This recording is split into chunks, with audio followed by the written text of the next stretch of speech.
In today's class, I'd be giving you a sort of introduction on Mary Wollstonecraft's Vindication of the Rights of Women, which was published in the year 1792.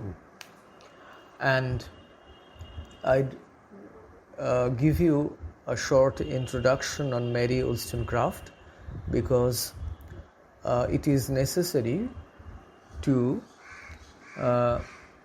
know about the writer. Of course, Mary Wollstonecraft is now considered to be one of the early feminist writers who wrote about the rights, the education of women, and she was speaking out at a time when there were mostly male writers who were expressing their opinions on female education, and she countered their arguments in her pamphlets and in her books.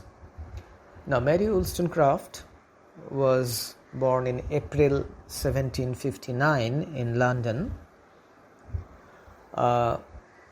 She had a very troubled childhood and girlhood because her father, actually, he did not have a fixed source of income, and this really made him very abusive towards his wife, that is Mary's mother, and he often used to sort of abuse his wife physically and mentally, and it was Mary who often tried to shield her mother from these attacks.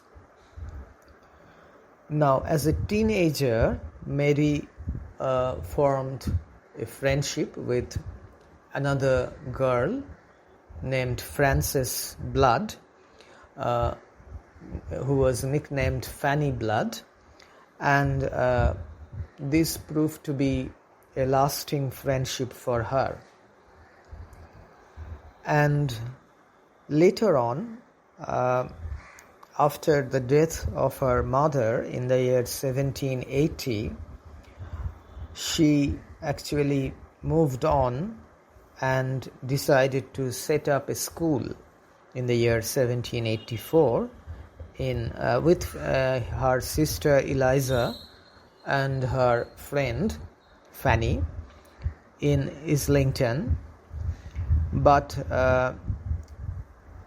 actually they decided ultimately to build this school or start this school in Navington Green, this place which was somewhat out of the way.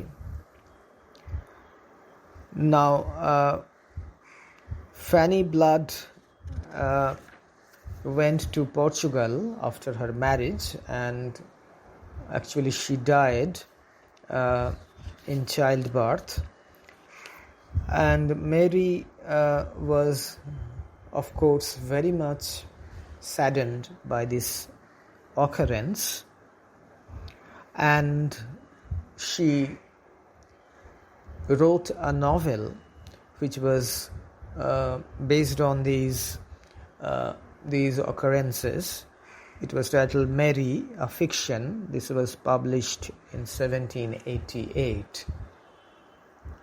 She came back to England after this time, after this occurrence, and actually she wrote a conduct book which was based on her experiences as a teacher, and this was titled Thoughts on the Education of Daughters. It was published in 1787 by Joseph Johnson, and later on in 1786 Mary Wollstonecraft had to take up the position of governess to Viscount Kingsborough in County Cork, Ireland, and she was with them for a year. Though this experience created in her distaste for the position of governess, which she could not really like at all, and later on she left this position, and in 1788 she published another work titled Original Stories from Real Life with Conversations calculated to regulate the affections and form the mind to truth and goodness. Later on, she, of course, moved to Italy, and there, of course, she tried to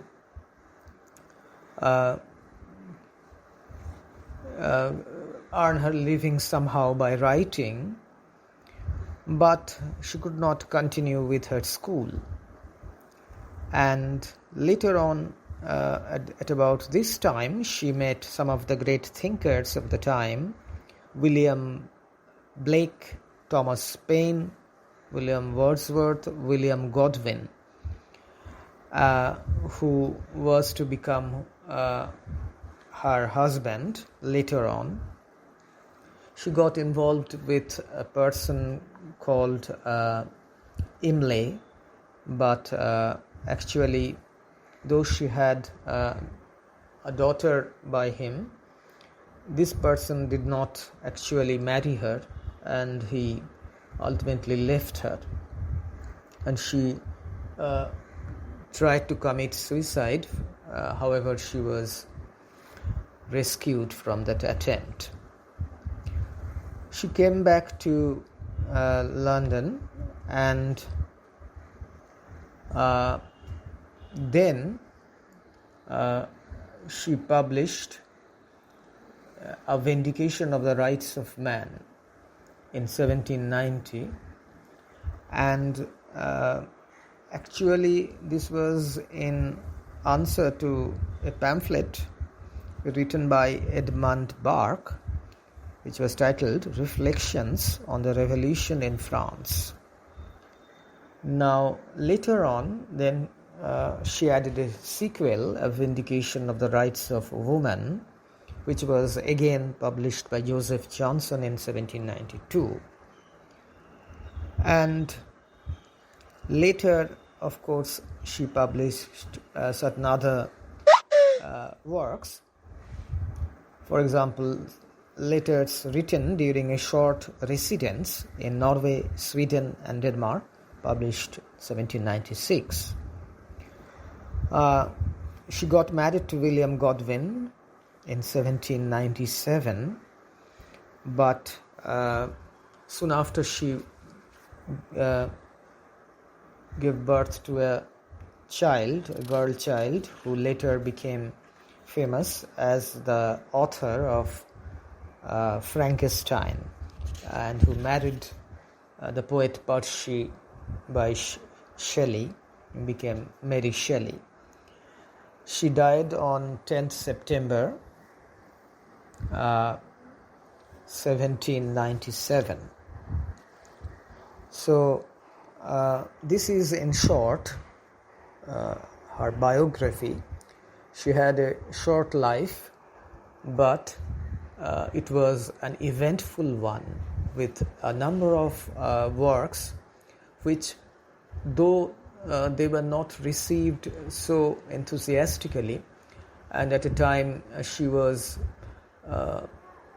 deplored by certain critics, still nowadays, of course, later on, she has received much recognition as a writer who upheld the rights of women and talked about the education of women.